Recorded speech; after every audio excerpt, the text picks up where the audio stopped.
একটু একটু বৃষ্টি আর ঠান্ডা ঠান্ডা ওয়েদার। আর আজকে যেহেতু শুক্রবার, সব মিলে ভাবলাম আজকে একটু বিরিয়ানি রান্না করব। তো যেই কথা সেই কাজ, আমিও চলে আসলাম বিরিয়ানি রান্না করার জন্য। সো হ্যালো এভরিওয়ান, আসসালামু আলাইকুম, welcome back to my another blog. আশা করি সবাই ভালো আছেন, আলহামদুলিল্লাহ আমিও ভালো আছি। তো আজকের ভিডিওটা সকাল থেকেই শুরু করতেছি। আজকে যেহেতু শুক্রবার, তো শুক্রবার বলে একটু লেট করেই ঘুম থেকে ওঠা হয়েছে, তো কোনো নাস্তা আর বানানো হয়নি, তাই ভাবলাম যে একটু সেমাই রান্না করে নেই। তো আমি আজকে লাচ্চা সেমাইটি রান্না করতেছি। আমার কাছে আবার লাচ্চা সেমাইয়ের থেকে আরেকটা যে সেমাই আছে লাল সেমাই, ওই সেমাইটা আমার কাছে অনেক বেশি ভালো লাগে, কিন্তু আমার বড় আব্বাজান একদমই ওই সেমাইটা খায় না, তাই এটাই বানিয়ে নিলাম। তো সকালে নাস্তা শেষ করে নিলাম, এরপর দুপুরের জন্য রান্না করতে চলে আসলাম। তো আজকে যেহেতু ভাবলাম যে বিরিয়ানি রান্না করব, তো বিরিয়ানি রান্না করার জন্য সবকিছু গুছিয়ে নিচ্ছি। এখানে আমি কিন্তু আলু কেটে নিয়েছিলাম খুব সুন্দর করে, ছোট ছোট করে। আলুগুলো এখন একটু লাল লাল করে ভেজে নেব। আমার কাছে বিরিয়ানির সাথে একটু লাল লাল করে আলু ভেজে দিলে কিন্তু খেতে অনেক বেশি ভালো লাগে। তো আপনাদের কাছে কেমন লাগে অবশ্যই কমেন্ট করে জানাবেন। এরপর কিন্তু আমি মুরগির মাংসগুলো একটু ভেজে নেব, তাও কড়া করে ভেজে নেব। আজকে বিরিয়ানিটা আমি ব্রয়লার মুরগি দিয়ে রান্না করে নেব।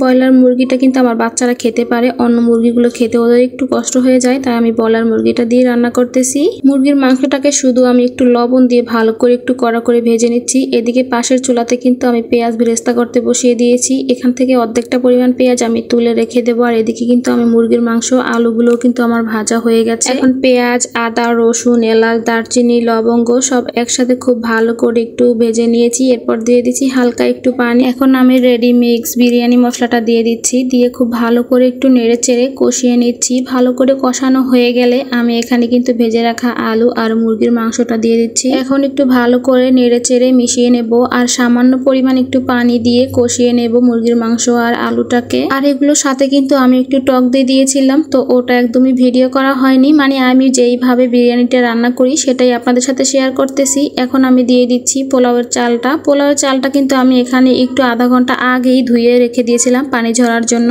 এইভাবে একটু আগে ধুয়ে রাখলে পোলাও বা বিরিয়ানিটা খুব সুন্দর ঝরঝরে হয়। এখন একটু ভালো করে আমি মাংসের সাথে একটু পোলাওয়ের চালটা ভেজে নিয়েছি। এরপর আমি দিয়ে দিয়েছি রাইস কুকারের ভিতরে পরিমাণ মতো গরম পানির ভিতরে সবগুলো বিরিয়ানির চাল, আলু, মাংস দিয়ে ভালো করে নেড়ে চেড়ে মিশিয়ে দিলাম। সাথে একটু দুধ দিয়েছিলাম, দুধ দিলে কিন্তু বিরিয়ানিটা খেতে আরো বেশি ভালো লাগে। তো ঢাকনা দিয়ে কিছুক্ষণ রেখে দেওয়ার পর আবার ঢাকনা তুলে একটু নেড়ে চেড়ে দিয়ে আবার ঢাকনা দিয়ে কিছুক্ষণ রেখে দিয়েছি। তো এখানে কিন্তু রেডি আমার বিরিয়ানি। এখন কিছুটা পেঁয়াজ বেরেস্তা উপরে দিয়ে দিলাম, একটু বেশি করেই দিয়ে দিলাম। আমার কাছে বিরিয়ানি পোলাওয়ের সাথে একটু পেঁয়াজ বেরেস্তা বেশি দিলে খেতে দারুণ লাগে। এরপর ঢাকনা দিয়ে আমি রেখে দেবো 5 মিনিটের জন্য, কারণ 5 মিনিট ঢাকনা দিয়ে রেখে দিলে কিন্তু পেঁয়াজ বেরেস্তা স্মেলটা একদম ভিতরে প্রবেশ করবে। এরপর সবাই মিলে খেতে বসে গেলাম, আর অনেক মজা হয়েছিল। আজকের বিরিয়ানিটা একদম শর্টকাটে রান্না করছি, তারপরেও কিন্তু দারুণ হয়েছিল। তো আজকের মতো ভিডিওটা এখানেই শেষ করব। সবাই ভালো থাকবেন, সুস্থ থাকবেন, আমাদের জন্য দোয়া করবেন। আল্লাহ হাফেজ, আসসালামু আলাইকুম।